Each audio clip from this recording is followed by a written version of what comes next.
everyone, I've just come back from seeing Harry Potter and Deathly Hallows Part 1, and quite frankly, I'm happy to say it was good. Oh, yeah, good. After all, remember my hatred for the last one. I was dreading this one, to be perfectly honest. I was ready to basically start doing it the second it started, but David Yates surprised me.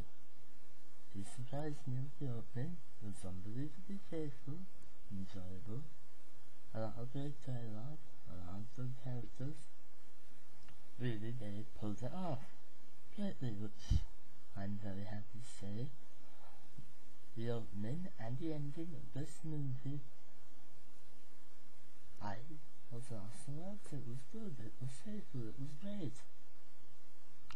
But then, David Yates, it's become clear to me, has problems when it comes to film directing. Now, I remember how when David Yates was basically picking and choosing the sixth one, he clearly fucked up badly. And this happens then. Right. Harry, Ron and Hermione have to go exploring through the wilderness. I won't explain why or what they're looking for, but they're exploring the wilderness. Going through all the countryside of Great Britain. And, right. Now, basically this goes on for about an hour, 20 minutes, 30 minutes. It's the chunk of the movie taken up by this, and you're going to be bored stiff. Now, I know this was in the book, obviously, and Rowling did it in a way that was interesting, and Yates was trying to recreate that. But David Yates cannot do two or three things. One is romance. Realistic, believable romance. Now, I'm not the first to go out and say, I want to watch a romance film. I knew going into number 6, romance is going to be a big part of it. So of course, he made it the central bloody theme, didn't he? Second is why you should put romance into it. Now, I know what he was thinking when he put in a certain scene that shan't be named, but basically is so ridiculously placed, it's beyond me. I understand what he was trying to do. I really do. And fair is a good idea what he thought of trying out. But he just can't do it properly. Number 6 proves this, so it's no surprise. But David Yates, to be fair to him, was trying. The problem is, that particular scene was possibly the worst part of the entire film. Because it was so out there, made no sense. Now, this isn't, this is just Hermione and Harry, by the way, not involved in Ron at all. Now, anyway, now, I don't want to continue basically bashing on that particular part. Really, the middle did slow down. Yates really was messing up. But really, going on about the middle half is just pointless. But all I can say is, Yates was not good in the middle half of it. I'm dreading what will happen if they go back to it in the next part 2. Now, of course, David Yates has improved in certain areas. One of my complaints was, in the Half-Blood Prince, you basically hear it once and it's forgotten about, and then when the big reveal happens at the end and we learn who the Half-Blood Prince is, why why do I care? No, what point was there of this whole revelation? That he is the half-blood prince. He mentioned it once, and that was it. But to be fair, now the Deadly Hallows is in the title of this one, so it's going to be significant, isn't it? And to be fair to David Yates, he keeps it relevant. It is throughout the film, and it is very important. David Yates proved, without a doubt, that he can actually do it. He can actually keep faithful to the books, as well as do the right thing, and he did it. He proved to himself that he really can be faithful, he can do pacing, and the whole Deathly Hallows part that will be going throughout the film. I'm not going to tell you what it is, but really, he made up for the whole disaster of the secret of the Half-Blood Prince by making the Deathly Hallows significant.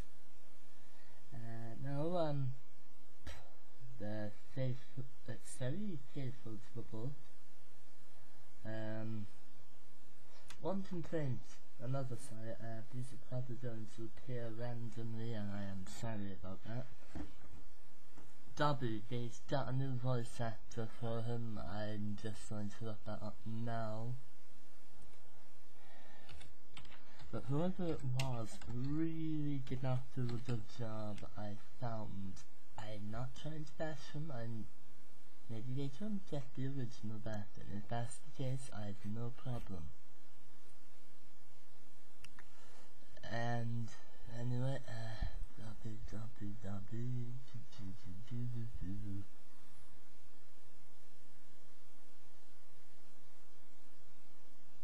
oh, Wallace Davis is in this. Didn't know that. Now,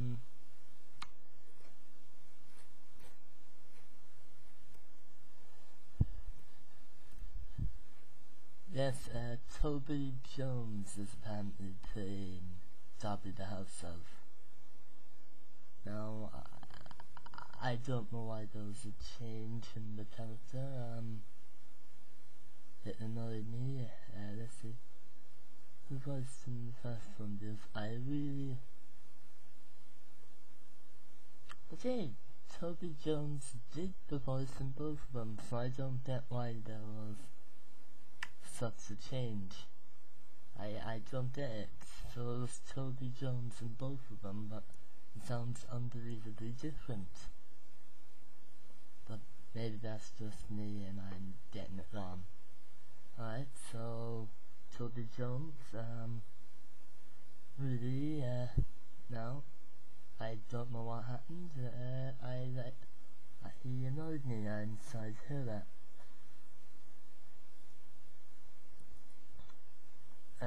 Let's see now, okay, that's thrown me off a little.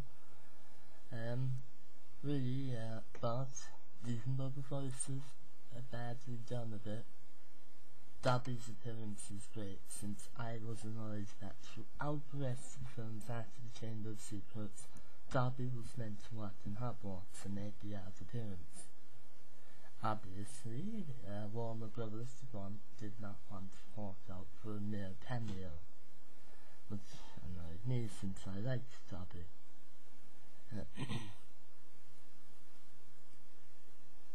Other great appearances throughout, I should get to main actors. Daniel Radcliffe once more pulled Harry Potter off fine. Don't know why everyone's complaining about it. I liked him. A little bit of an asshole at times, but he was under the influence of certain objects that I can't do it. Ron, Hermione, both played very well by their respected actors. Saddened by the lack of Dumbledore, but that's only be expected. The film is far darker than its predecessors, unbelievably so. The opening scene involves all the Death Eaters getting together and basically talking about their plans. And when you're watching this, I for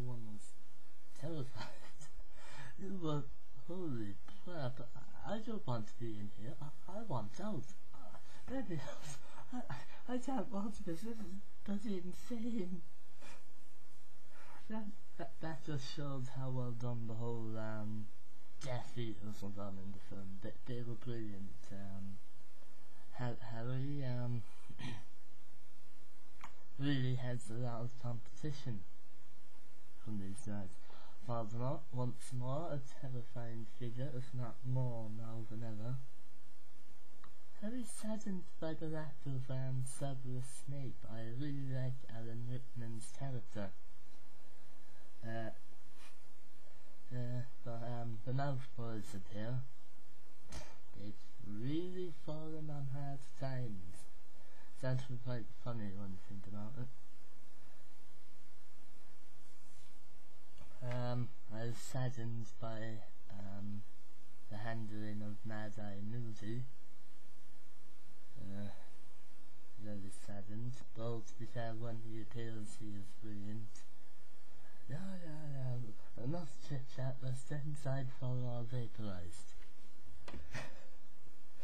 Just the Irishmen, all everyone inside before we're all killed.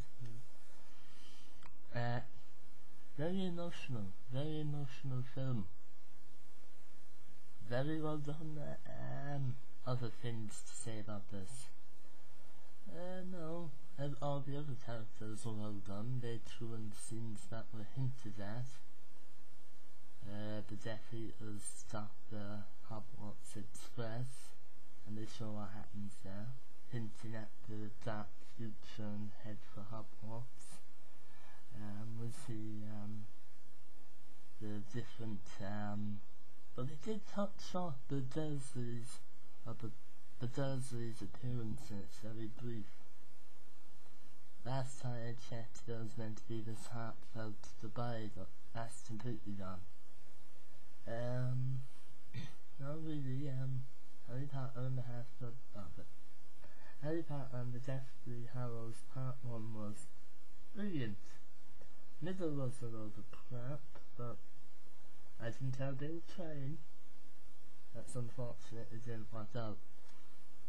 I enjoyed it. I'm looking forward to Part 2. Feels that straight after we got Captain America. So that's great.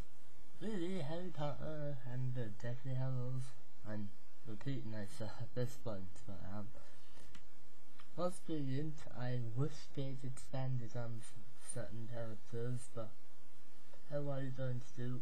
Now they've completely changed the relationship between Lupin, is it Professor Lupin and what's his name, Trunks? And there's a complete change in that relationship now, out of nowhere. I don't know why, but that changes very much. Besides that, this was a great film. I enjoyed it. Thought it was brilliant. You should all go out and see it, I'd say. If not to finish off the Harry Potter saga. Well, if you want a good film now that it's Christmas time, it might as well be with the amount of advertising.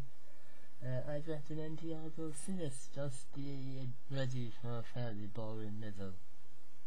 But maybe you'll enjoy it better than me. Maybe I just don't get it. Besides that, David Yates, I'm sorry for the bad mouthing. You did a good film. I'm looking forward to Part 2, and really good luck, everyone. I'll talk to you soon, and sorry for